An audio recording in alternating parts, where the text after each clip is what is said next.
kesini tumben? Kita mau wawancara. Oh iya. Assalamualaikum Pak, boleh bertanya? Oh boleh. Tanya apa ya? Apa pengertian dasar kodo dan kodar menurut ajaran agama yang Anda anut? Serta bagaimana keduanya berbeda satu sama lain? Ya. Ini. Kodo dan kodar.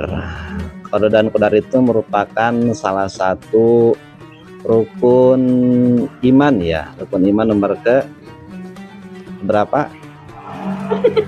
Keenam ya. Keenam. Satu, iman kepada Allah. Dua, iman kepada malaikat. Tiga, iman kepada kitab. Empat, iman kepada Rasul. Lima, iman kepada hari kiamat. Enam, iman kepada kodo dan kodar. Kita sebagai umat Islam wajib meyakini tentang adanya iman, tentang adanya kodo dan kodar. Kodo itu singkatnya ketetapan Allah yang ditetapkan atas makhluk-makhluknya sebelum makhluk itu ada. Jadi di zaman ajali. Zaman ajali tahu? Nggak tahu. Zaman ajali itu yaitu zaman sebelum kehidupan ada, sebelum makhluk ada. Yang ada hanya Allah semata. Jadi misalkan Monica itu sebelum ada Monica, sebelum ada dunia, sebelum ada apa-apa sudah ditetapkan bahwa pada tanggal sekian, hari sekian, jam sekian akan lahir manusia yang bernama Monica. Kemudian nanti pas umur sekian akan menikah dengan si ini, akan mendapatkan kekayaan ini, akan memperoleh anak segini. Nah itu sebelum ada Monikanya namanya itu kodo. Nah pas begitu tanggal sekian bro lahir, maka terjadi itu namanya kodar. Nah, jadi kodar itu ketetapan Allah kepada makhluknya ketika sudah terjadi. Kalau kodo, ketetapan Allah kepada makhluknya sebelum terjadi. Kalau begitu bisa dikatakan rencana Allah. Iya betul. Kodo itu. Jadi ketetapan Allah sebelum makhluk diciptakan itu namanya kodo. Kemudian pas terjadi ketetapan itu namanya kodar. Jadi perbedaan hanya istilah saja. Ya, mengerti? Dalam konteks kehidupan sehari-hari, situasi apa saja yang biasanya dianggap sebagai bentuk kodo dan kodar?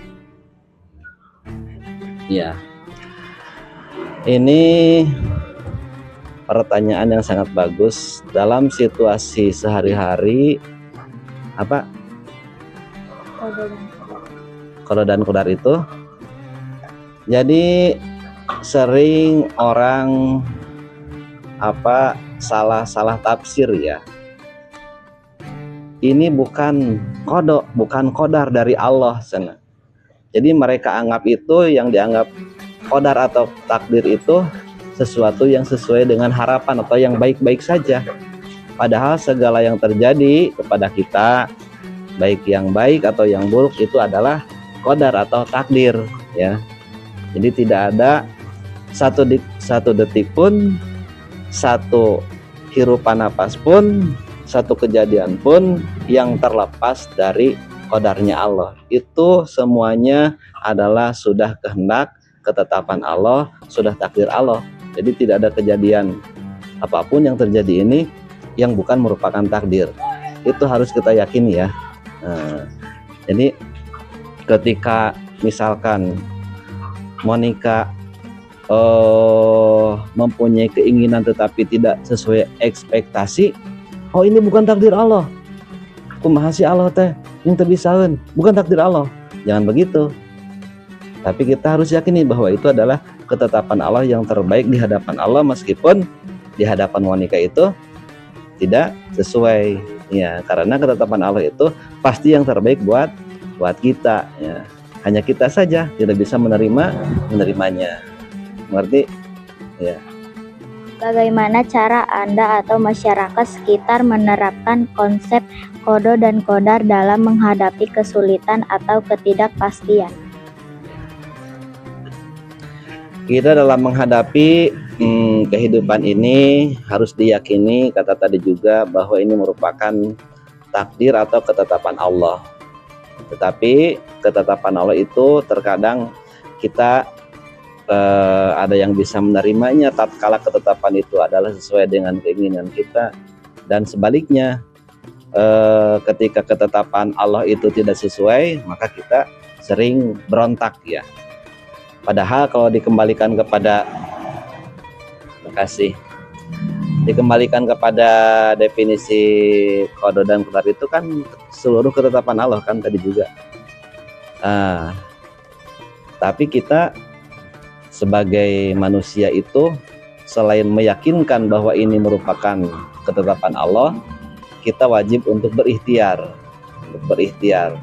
Kenapa? Karena ikhtiar ini diperintahkan oleh Allah.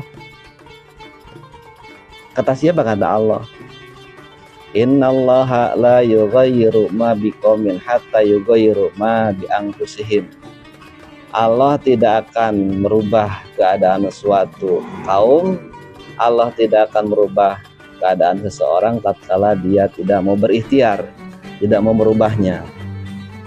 Mau nikah, mau pintar, ya belajar. Mau nikah, mau jadi dokter, ya harus sekolah kedokteran.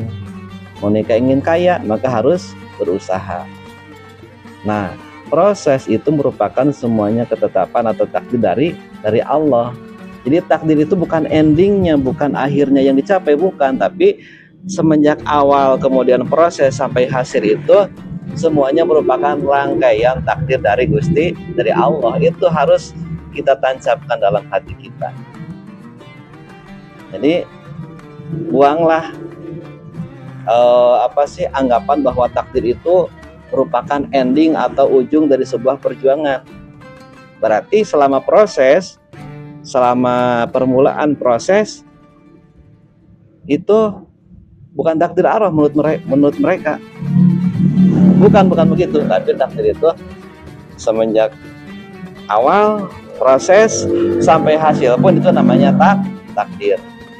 Ya. Mengerti? Ya. Apakah ada perbedaan penerapan qada dan qadar antara kalangan muda atau tua di lingkungan Anda?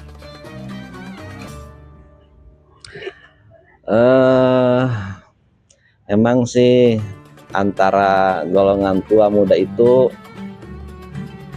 dalam penerapan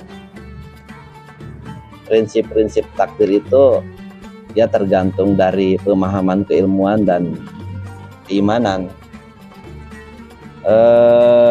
Kalau generasi muda itu kebanyakan memahami keilmuannya dari internet kan, dari apa? Justru itu akan lebih mempermudah tentang pengertian takdir. Hanya penerapan saja itu yang sulit ya, mengamalkannya itu yang sulit. Kalau orang tua zaman dulu itu lebih banyak atau lebih dalam hal masalah praktek daripada keilmuan. Tapi untuk generasi muda itu lebih banyak ilmu tapi sulit untuk menerapkan. Banyak yang pintar sekarang tapi sulit untuk menerapkannya. Contohnya, ketika menghadapi suatu keadaan yang tidak sesuai dengan keinginan, kita bandingkan antara yang berusia sudah lanjut sama yang ABG, maka dalam menyikapinya pun akan berbeda. Nah, kalau orang yang lebih tua mungkin akan lebih menerima, oh ini adalah ketentuan atau qadar atau takdir dari Allah, karena dari dulu juga begitu. Kemudian untuk yang generasi muda pasti akan mengedepankan apa? Emosinya. Pasti akan berontak. Kan sudah tahu bahwa itu adalah takdir. Karena di sini justru belum bisa menerapkan bahwa takdir itu adalah seperti itu. Jadi terdapat perbedaannya antara menyikapi ketentuan atau qadar atau takdir dari Allah antara yang muda yang tua biasanya begitu. Jadi yang tua biasanya lebih dingin, lebih bijaksana, beda dengan yang muda-muda. Yang muda-muda biasanya dalam gayanya juga kan beda. Motor juga kan ketika menjalankan yang muda itu biasanya itu kan tapi kalau yang tua biasa aja gitu kan, lebih santai kan, ya ngerti ya. Bagaimana Kodo dan Kodar membantu dalam pengelola emosi dan menjaga kestabilan jiwa saat menghadapi hal-hal yang tidak diinginkan? Ya, ini hampir persis sama tadi jawabannya, bahwa iman kepada Kodo dan Kodar ini bisa menjadi alat untuk mengerem hawa nafsu kita. Kalau kita sadar bahwa segala sesuatu yang terjadi adalah merupakan qadar, ketentuan dari Allah, maka akan menerima dengan lapang dada, baik itu yang manis, terutama yang pahit, baik itu yang sesuai dengan keinginan atau yang tidak sesuai.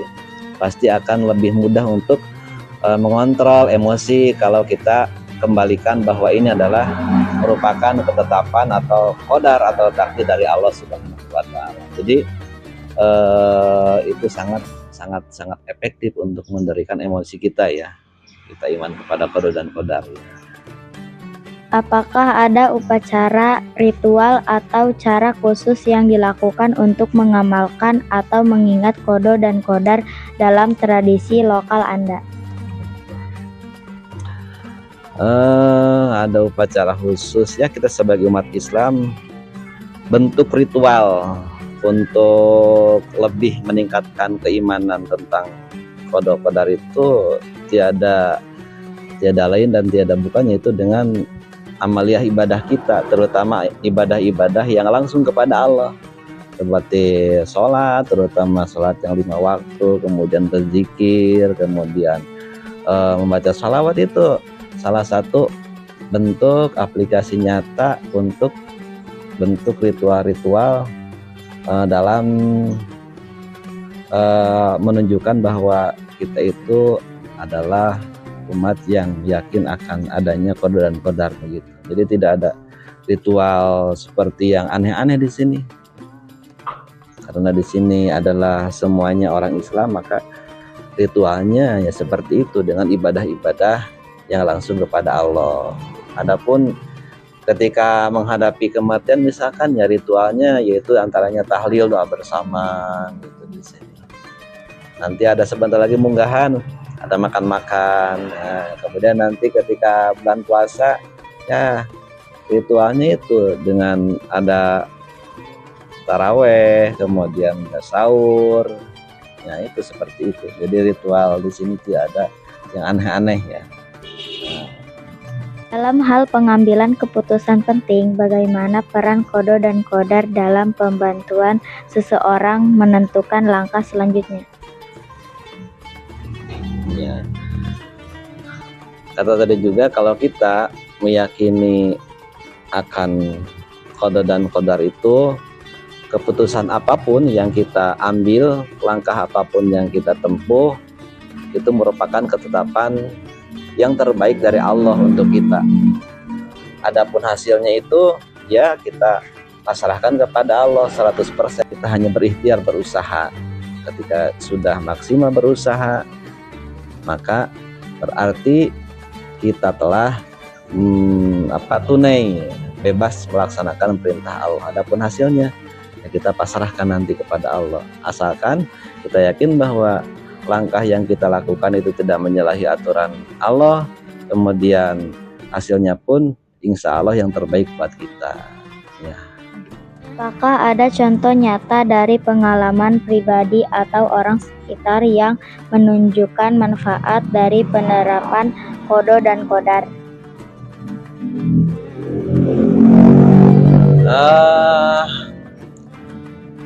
Penerapan itu, ya itu harus menjadi prinsip. Jadi prinsip bahwa qada dan qadar itu merupakan ketetapan Allah yang mutlak, tidak bisa diganggu-gugat oleh manusia. Adapun ikhtiar, yaitu kewajiban kita.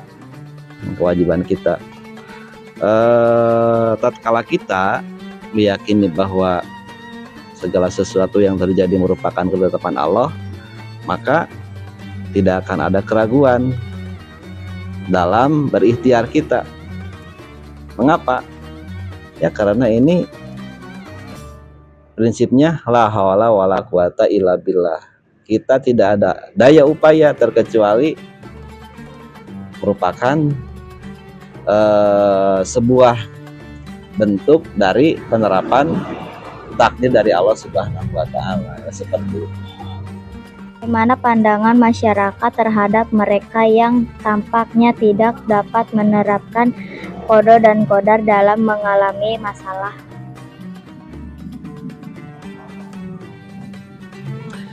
Nah, bagi orang-orang yang belum mampu mengaplikasikan tentang iman kepada qada dan qadar itu, ya pasti hidupnya akan terombang-ambing. Mengapa? Akan menyalahkan berbagai pihak, terutama tatkala menghadapi kehidupan yang tidak sesuai dengan ekspektasi. Menyalahkan si A lah, si B lah, bahkan menyalahkan Allah. Wah, itu sangat bahaya. Jadi orang yang imannya rendah atau yang tidak yakin adanya qada dan qadar itu hidupnya akan oyol-oyolan. Tahu kan itu? Terombang-ambing. Seperti layang-layang, kemana angin meniup maka kesanalah akan menuju. Tidak ada angin maka bakal nyungsep gitu. Seperti itu. Dalam era modern yang penuh dengan tuntutan dan tekanan, bagaimana kita bisa menjaga relevansi dan menerapkan konsep qada dan qadar agar tetap bermakna? Terutama di era modern atau era digitalisasi ini sangat penting, sangat perlu kita memperdalam tentang ilmu tauhid ya, karena ilmu tauhid merupakan alat untuk memperkuat, memperkokoh keimanan kita, terutama dalam masalah qada dan qadar. Karena tidak bisa dipungkiri dan dihindari bahwa era digitalisasi ini bagaikan apa ya, bagaikan sebuah arus yang deras yang bisa mengikis keimanan kita, terutama jiwa-jiwa muda. Karena apa ya, pengaruh itu, pengaruh gadget, pengaruh apa yang dia lihat, apa yang dia tonton, apa yang dia dengar. Jadi dengan mudahnya orang yang belum mantap keimanan ketika sudah terjun ke masalah digitalisasi itu sangat bahaya. Oleh karena itu satu-satunya jalan untuk mempertebal keimanan kita yaitu dengan memperdalam ilmu agama, terutama masalah ilmu tauhid ya. Oleh karena itu pada generasi muda kita harus tetap mengikuti keadaan zaman, tetapi jangan sampai terbawa arus zaman. Harus mengikuti, ingat catatan, kalau tidak mengikuti nanti kita akan tinggalin, tapi jangan sampai terbawa. Ketika kita ingin menyeberang jalan, kemudian di sana banyak mobil berlalu lalang, maka ikuti dulu alur mobil ke sana maju, baru minggir, maka kita akan sampai ke tepian. Kalau sampai diam saja di tengah bakal tertabak. Kalau kita melawan arus bakal bahaya. Itulah. Ngerti? Terima kasih Bapak atas penjelasannya. Mohon maaf mengganggu.